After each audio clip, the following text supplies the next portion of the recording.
What initiatives have you been part of with the DRI with respect to wellness, and why is supporting lawyer wellness initiatives like so unbelievably important, especially in today's era?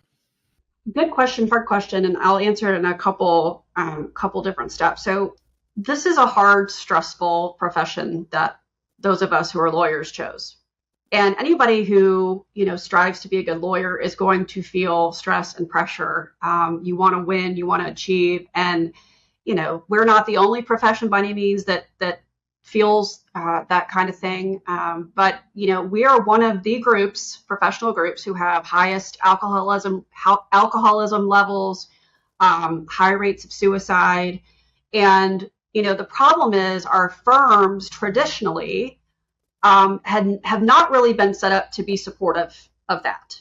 Many firms have an eat what you kill model, which is, as much as you bring in is what you get paid. And so showing vulnerability in any way has always been viewed as sort of this negative. And so I think for me personally, just like you talking about it is being an example. And I don't mean to say that I'm anything special or different, but I have been on anxiety medication since I was in my early 20s. I really started feeling it when I started practicing law, and I started having the stress of being a lawyer, and particularly a new lawyer when you're trying to learn everything. I have a history of anxiety, severe anxiety in my family.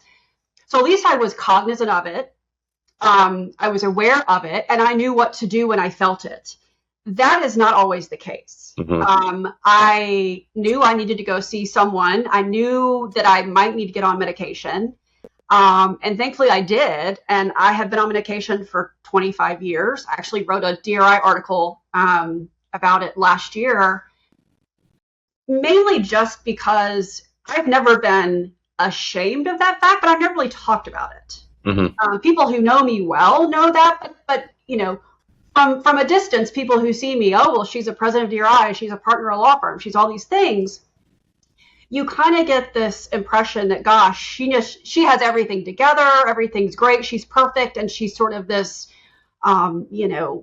just everything is wonderful, and that's not the case. And so I remember I wrote this article that went in our magazine that went out to all of our members, 12,000 members, and I kind of wondered, gosh, what are people going to think about that? It's interesting if I'll hear anybody make comments about it. And I had so many people I didn't even know, email me and say, thanks so much for doing that, because it makes a difference to have people like you talk about it and acknowledge it. So I think we just have to keep doing more things like that.